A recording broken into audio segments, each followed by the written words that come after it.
What do you think are the top 3 qualities of a successful PPP? Well, in my opinion, the top 3 qualities of a successful PPP is, first of all, when the service is delivered, the good or service is delivered to the consumer at the right time, the right quality, in a sustainable manner. When the private party is able to realize their returns and the government is able to maintain an environment that's conducive for the whole project throughout the lifetime of the PPP. Could you give me a brief outline of what you'll be speaking on? Well, one of the presentations was about the ADB's energy policy under the theme of energy and power.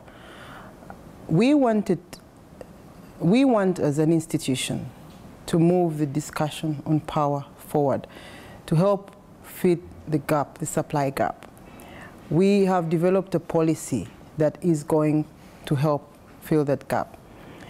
We have a vision for sustainable, environmentally friendly power, as well as guiding principles that are all embedded in the way we do business. We are looking at a number of sectors. Some of the sectors are controversial in some cases, but we believe we need to use Africa's abundant resources and make them work for Africa. What exactly is the ADB's role in taking this forward? Well, the bank as an institution has the 2 windows. We use both windows to bring to bear. One side of the bank is the public sector that intervenes a lot with the government, lending, advising, generally as an honest broker.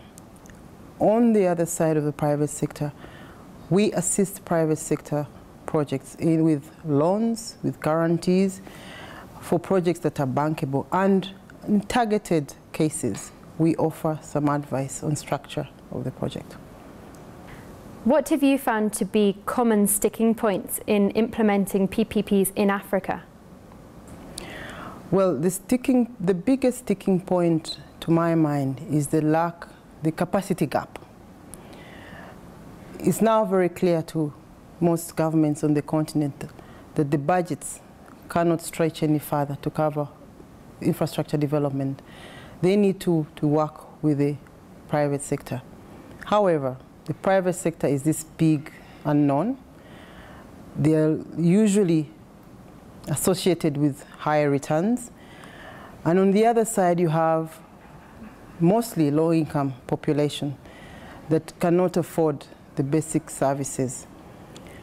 So the government is faced with the challenge of meeting both expectations.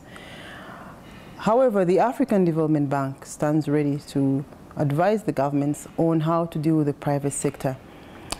We advise the government to use the solutions that have existed for years in other parts of the world.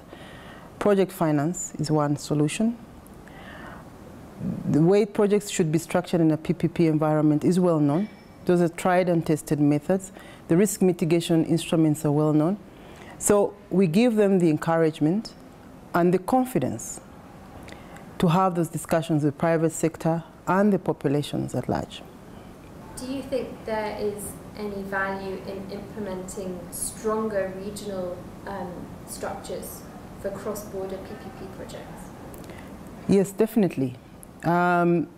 Regional integration is one of our strategic focus as an institution. We are looking to develop regional projects. We need to bring economies of scale to bear in these transactions.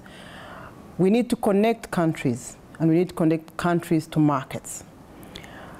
So we have to have regional bodies to handle issues of tariffs, cross-border issues, and a host of other regulatory type environments that we need to sort out. We think regional PPPs is a good idea and a way to go. We haven't set out to do that as such, but on projects where we have finance within a PPP arrangement, we have brought similar regional type PPP to bear. One latest example is the Rift Valley Railway transaction. It covers both Kenya and Uganda. We have both utilities of the railways coming together to regulate the railway jointly. And that's a very good example of a regional PPP project. And what do you have to say about this year's Africa PPP conference? Well, the final words would be PPPs have a lot of challenges, but they have a lot of opportunities for Africa. If we are to fill the massive infrastructure gap in the continent, we have to look to the private sector. We have to look to the private sector to partner with the public sector in a meaningful and sustainable manner. And I think that's the only way to go.